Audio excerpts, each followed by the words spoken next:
Hello twin soul. आज मैं आपको लॉ ऑफ अजम्पशन के बारे में बात करना चाहूँगी। Law of assumption, law of attraction की ढेरों सारे वीडियो, लाखों वीडियो पड़े हुए हैं यूट्यूब पे, ठीक है। और बहुत सारे मैनिफेस्टेशन कोच अपने सक्सेस स्टोरी भी वहाँ पे पुट फोर्थ करते रहते हैं और सुन के भी लगता है कि ये बहुत अच्छी चीज़ है। लेकिन जब हम law of attraction, law of manifestation की बात करते हैं हमारे ट्विन के लिए, तो हमें लगता है कि बाकी लोगों को जो चीज़ ईजिली मैनिफेस्ट होगी वो हमारे लिए क्यों नहीं हो पा रही है। तो यहाँ पे लॉ ऑफ अजम्पशन या law of attraction twin flames के लिए काम करता है या नहीं, या फिर करता है तो क्यों डिले होता है। क्योंकि ट्विन फ्लेम्स सोलमेट से काफ़ी अलग होते हैं, ठीक है। किसी सोलमेट को मैनिफेस्ट करना ट्विन फ्लेम्स के मैनिफेस्ट करने से काफ़ी ईजी है, ठीक है। यहाँ पर ट्विन फ्लेम को मैनिफेस्ट करना क्यों मुश्किल हो जाता है, क्योंकि आप एक ही सोल का पार्ट हो, ठीक है।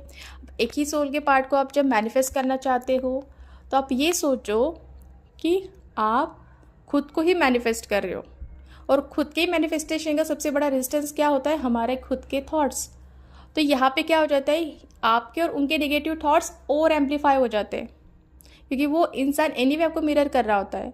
तो आपके अंदर की जब तक निगेटिविटी थॉट्स, लिमिटिंग बिलीव्स जो है कि अभी तो हमारा यूनियन पॉसिबल ही नहीं है, वो तो थर्ड पार्टी के साथ ही एंजॉय कर रहा है या जो भी है, या फिर उसके घर वाले तो कभी मानेंगे नहीं, हमारा एज गैप इतना है, कोई मानेगा नहीं।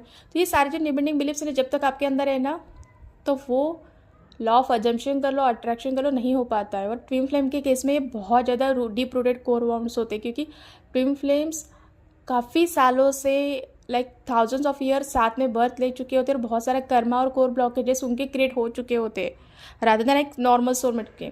तो इसलिए आपको ट्विन फ्लेम मैनिफेस्ट करते वक्त इतनी सारी डिफिकल्टीज आती है। तो क्या लॉ ऑफ अट्रैक्शन, मैनिफेस्टेशन या फिर law of assumption twin flame के लिए काम नहीं करेगा?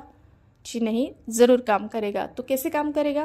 क्योंकि देखिए, हमारी जो पास्ट लाइफ की मेमोरीज़ है वो हमारे सोल के साथ हम कैरी करते हैं, और वो सोल के साथ कहीं ना कहीं वो हमारी मेमोरीज सबकॉन्शियस में चली जाती है। और सबकॉन्शियस माइंड क्या है, सारे हमारे बिलीव्स का भंडार है। तो एक जो बिलीफ आप लेके आए हो पिछले जन्म से कि जैसे कि फॉर लाइक मेल कम्युनिटी की, मेल तो लड़कियों को सिर्फ यूज़ करने के लिए होते हैं, मेल तो कभी लॉयल हो ही नहीं सकते, मेल तो मतलब जो भी है आपकी पास्ट लाइफ में आपको शायद नेगेटिव एक्सपीरियंस रहे होंगे, तो आप वही चीज़ लेके चलते कि कोई आदमी कभी लॉयल हो ही नहीं सकता, तो आपको वही चीज़ मिलेगी कि आपका पर्सन आपके लिए लॉयल नहीं रहेगा। तो आपको वो सारी चीज़ें ढूंढने की आपके अंदर ऐसी कौन सी सिस्टम है, बिलीफ सिस्टम, जो ये सारी चीज़ें मैनिफेस्ट कर रही है। क्योंकि आप झाँकोगे ना आपके अंदर, आपको दिखे को मिलेगा। और आप देखो, आपको ये रियलाइज होगा कब आप बोलते बोलते बोलते किसी ने बताया कि अरे उसने बॉयफ्रेंड उसके साथ चीट किया, तो आप बोलेंगे हाँ यार ये मर्दों कैसे ही होते। देन यू रियलाइज कि हाँ, मेरे अंदर कहीं ना कहीं ये ब्लॉकेज है, ठीक है। तो ये जो ब्लॉकेजेस है ना, ये आपको पता भी नहीं होता है लेकिन होते हैं। आपको लगता है नहीं मैं तो बहुत कॉन्फिडेंट हूँ, मैं तो अपने आप से बहुत प्यार करती हूँ, ठीक है। लेकिन फिर भी क्या होता है कि अगर आपको कोई कॉम्प्लीमेंट देता है तो आप बोलते हैं नहीं यार मैं तो इतनी भी अच्छी नहीं लग रही हूँ। तो ये होता है आपका लिमिटिंग बिलीफ, कि कोई कॉम्प्लीमेंट भी दे रहा है तो आप उसको ट्रस्ट करने की जगह क्या करते हो, डाउट कर रहे हो। तो यहाँ पे आपको अपने वो सारे बिलीफ सिस्टम के ऊपर काम करना है। तो वहाँ पे जब भी कोई मैनिफेस्टेशन करते हो आप सेल्फ कंसेप्ट के ऊपर काम करना स्टार्ट करते हो, कि अपने लिए जो खुद के लिए आपने जो कचरा भर के रखा है वो सारा आपको निकाल के फेंकना है, कि मैं अच्छी नहीं दिखती हूँ, मैं तो सक्सेसफुल है, वो सारी चीज़ें आपको हटानी है। अपने अंदर आपको ऐसे झांकना है कि ऐसी क्या चीज़ें मुझे लगती है कि मेरे अंदर कमी है। पहले तो चीज़ आती है सेल्फ एक्सेप्टेंस से, कि यार आपका स्किन टोन कुछ सर्टन वे है, आपकी बॉडी कुछ सर्टन वे से, तो आप वो चीज़ नहीं कर सकते, वहाँ पे आपको एक्सेप्टेंस ही लाना पड़ेगा। और कोई सर्टन बॉडी टाइप होना या स्किन टोन होना ज़रूरी नहीं है अट्रैक्टिव होने के लिए। So focus on being attractive. अभी अट्रैक्टिव का मतलब क्या है, not in terms of just looks, attractive in terms of कि अगर आप किसी वर्क प्लेस में हो या वर्क एनवायरमेंट, तो आप इस तरीके से काम करो कि like people should look for your confidence. तो वो कॉन्फिडेंस अपने अंदर लाना है, क्योंकि वो जब अपने आप के ऊपर कॉन्फिडेंस होगा ना, तो आपको लगेगा, आपको इस तरीके की फीलिंग आनी चाहिए कि कोई इंसान अगर मेरे साथ आएगा तो वो कितना लकी होगा।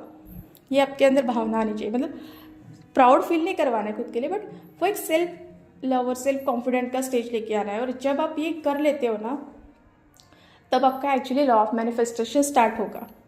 तो इसीलिए ट्विन फ्लेम्स में मैनिफेस्टेशन ज़्यादा टाइम लेती है रादर दैन नॉर्मल सोलमेट्स के लिए। एक बार अगर आपने ये अचीव कर लिया, समझ लो, तो उसके बाद आता है आपका लॉ ऑफ अजम्पशन। कैसे? आपको वो सारी चीज़ें सोचनी है। मैंने एक वीडियो बनाया था, मैं शायद वापस रिपोस्ट करूँगी उसको, कि how to identify your blockages in your twin flame journey.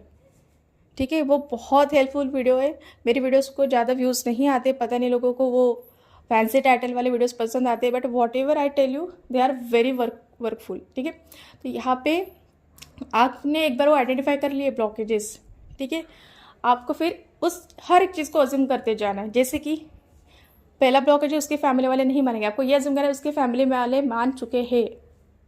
ये अजम्पशन, क्यों, क्या, कैसे नहीं सोचना है। आप इतने अच्छे इंसान हो कि उसके घर वाले मना कर ही नहीं सकते, ये अजम्पशन करना है, और ये बाय प्रैक्टिस आएगा। ठीक है, दूसरा ब्लॉकेज कि वो थर्ड पार्टी को छोड़ के रहेगा, अज्यूम करना है उसने थर्ड पार्टी को छोड़ दिया है। ठीक है, उसने थर्ड पार्टी को छोड़ दिया है, उसको बुरा नहीं बनाना है। आप खुद के बारे में सोचिए, मैं इतनी अच्छी हूँ, और क्योंकि डिवाइन ने हम दोनों को एक दूसरे के लिए बनाया है, और वो मेरी ही डेस्टिनी है, मैं आप किसी और से छीन नहीं रहे हो, आप अपनी ही चीज़ अपने पास वापस ले रहे हो। ठीक है, तो आपको क्या करना है, मेरी जो चीज़ है वो मेरे पास आने ही वाली है, इसलिए वो थर्ड पार्टी होने से कोई फ़र्क नहीं पड़ता, वो जा चुकी है, ऐसे अज्यूम करना है कि वो चली गई है। ठीक है, तो लॉ ऑफ अजम्पशन आपको इस तरह से काम करना है, अज्यूम करना है कि मतलब हो चुकी वो चीज़ पास्ट टेंस में, कि मेरा ट्विन और मैं हम अच्छे से बात कर रहे हैं।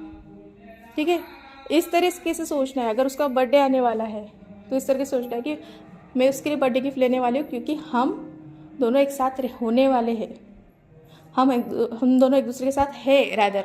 इस तरीके से सोचना कि ये चीज़ हो चुकी है, उन्होंने अपने आप को वो चीज़ रिपीट करनी है। और एक मैंने चीज़ बताई थी, आपकी यूनियन स्क्रिप्ट बनाने की। यूनियन स्क्रिप्ट मतलब क्या, कि अभी तक आपके लाइफ में जो जो चीज़ें हुई है, अपनी स्टोरी, उसको वहाँ से वाता रखना है। ठीक है, पास्ट को डिनाई नहीं करते, हम मैनिफेस्ट करते हैं। पास्ट में जो हो गया वो हो गया। फ्यूचर की स्टोरी, आप जैसे मूवी की स्टोरी कोई डायरेक्टर लिखता हो, कैसे लिखेगा राइटर, आपको इसी तरीके से लिखना है कि ऐसा कुछ हुआ कि एक सीन में वो थर्ड पार्टी का जो भी आपको लगता है कि उसको भी कोई किसी से प्यार हो गया और वो वहाँ पे चली गई, फिर आपके ट्विन आपके पास आ गए, उनकी फैमिली में, मतलब जो भी आपको एक सीन लगता है ना, एक हार्मोनियस सीन कि जिसमें सब लोग खुश है, आपकी फैमिली खुश है, वो भी खुश है, सब लोग खुश है, इस तरह से वो स्क्रिप्ट को आपको लिखना है। और जब वो स्क्रिप्ट आप लिखोगे उसको बार बार दोहराना है, ऐसे दोहराने के वो पास्ट टेंस में हो चुकी है।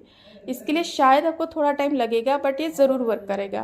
कंडीशन ये है कि आपके अंदर जो लॉ बिलीफ सिस्टम का कल्चर है वो पहले निकल जाना चाहिए, उसी को निकालने में काफ़ी टाइम लग जाता है।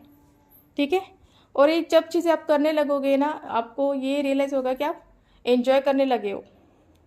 किसी भी डिवाइन फेमिनाइन का बेस्ट डिस्ट्रैक्शन पता है क्या होता है, कि वो अपने स्पिरिचुअल गिफ्ट्स को यूज़ करे खुद के लिए और दूसरों के लिए। क्योंकि जब मैं वीडियोस बनाती हूँ या मैं जब रीडिंग्स करती हूँ, ठीक है, तो मुझे ऐसा लगता है कि मैं सब भूल चुकी हूँ, मेरा पेन, कि वो थर्ड पार्टी क्या चल रहा है, कुछ नहीं। मैं अंदर से काफ़ी खुश महसूस करती हूँ कि मैंने कुछ अपने जर्नी में सीखा है, और शायद 10 लोग भी सुनेंगे मेरे वीडियो को, तो वो 10 लोगों को फ़ायदा करने वाला है। क्या तो फिर आपको वो अपने स्पिरिचुअल गिफ्ट्स, टैलेंट ढूंढने हैं। और ऐसा हो ही नहीं सकता कि कोई फेमिनियन के पास कोई टैलेंट या गिफ्ट नहीं है। और जब भी जैसे किसी को डांस पसंद हो, तो जब कोई इंसान डांस करता है तो पूरी दुनिया भूल जाता है। ऐसा कोई चीज़ होगा आपके पास, आपको उसके ऊपर ज़्यादा फोकस करना है, कि लाइक आप सब चीज़ें भूल जाओगे। ठीक है, तो इस तरीके से क्या होगा, आपका डाइवर्जन आ जाएगा। जो अपने फोकस करके रखा है ना थर्ड पार्टी, उससे आपका फोकस हट जाएगा, और आपका फोकस किस पे चला जाएगा, खुद के ऊपर। सो इनडायरेक्टली जब आप ग्लो करोगे तो ऑब्वियसली आप अट्रैक्ट करोगे, तो अट्रैक्ट करते वक्त आपको शायद बहुत सारे अटेंशन्स भी मिल सकते हैं। तो फिर आपको डिसाइड करना है कि अटेंशन को ध्यान देना है या अपने ट्विन के लिए वेट करना है। देखो, लॉयल होना एक चीज़ होती है, ठीक है, आप सोचते हो कि नहीं मेरा ट्विन के लिए मैं लॉयल हूँ, वो एक बात है, लेकिन आपको खुद को रिस्ट्रिक्ट नहीं करना है कि आप किसी अपोजिट जेंडर से दोस्ती करोगे तो मतलब आपकी लॉयल्टी टूट जाएगी अपने ट्विन के साथ। बिल्कुल नहीं, ये लिमिटिंग बिलीफ है। आपको अपनी लॉयल्टी प्रूव करने की ज़रूरत नहीं है। आप अपने ट्विन से प्यार करते हुए प्रूव करने के लिए आप किसी अपोजिट जेंडर से दूरी बनाने की ज़रूरत नहीं है। अगर आपकी प्योर फ्रेंडशिप है आप रख सकते हो, एंड नॉट नेसेसरी कि आपको वो प्रूव करना पड़ेगा। ठीक है, तो यही सारी चीज़ें, छोटी छोटी चीज़ें आपकी मैनिफेस्टेशन में हेल्प करेगी। ठीक है, सो रादर दैन वो जो टैरो ट्रेडिंग है, ठीक है, कि थर्ड पार्टी ने ये किया, फिर उनके बीच में झगड़े हो गए एंड ऑल, वो पता नहीं क्या क्या फैंसी फैंसी टाइटल्स डालते रहते।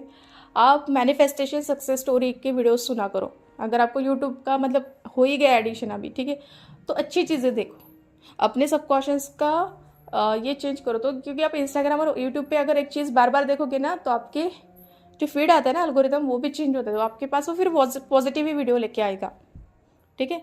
तो ऑटोमेटिकली आपकी सोशल मीडिया का जो एल्गोरिदम चलता है ना कहीं आपका वो थॉट प्रोसेस भी चेंज कर देता है। तो ये चीज़ें अगर कोई इंसान सच में सीरियस है अपने आप के लिए, इस डिवाइन यूनियन के लिए, तो ये चीज़ वो ज़रूर करेगा, ठीक है। रोते बैठोगे तो कुछ मिलने नहीं वाला, ठीक है। आप ये चीज़ का मत वेट करो कि मैं प्रे करती रहूँगी, ओके, और मेरे ट्वीट को एक दिन साक्षात्कार हो जाएगा और वो मेरे पास आ जाएगा। चीज़ें इस तरीके से वर्क नहीं होती है।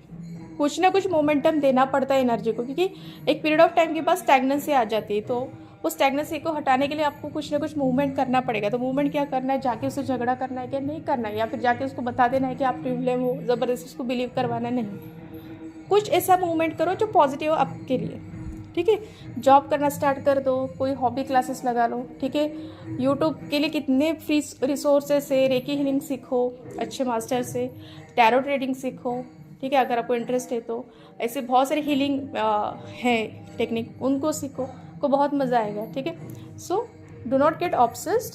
आई नो मैं बोल रही हूँ, मतलब मुझे बहुत कुछ आता है, ऐसे नहीं है, मेरे अंदर भी बहुत सारे ब्लॉकेजेस रह चुके हैं जिनको मैंने क्लीन किया, और कुछ है अभी भी, जैसे कि मुझे लगता है कि ये कब होगा, वो जो कब होगा वाला है वो क्या है, सरेंडर नहीं कर पाना डिवाइन टाइमिंग के लिए। तो वो मेरे अंदर भी आता रहता है। तो इट डजंट मीन कि कोई यूट्यूब की वीडियो बना रहा है मतलब वो बहुत बड़ा हील्ड पर्सन है, ऐसे नहीं होता है। इस जर्नी में कोई भी आगे नहीं है, कोई पीछे भी नहीं, हम लोग अपने अपने लेसन लर्न कर रहे हैं, ठीक है। सो आई होप आपको इस वीडियो में मेरी बातें अच्छी लगी हो, ठीक है।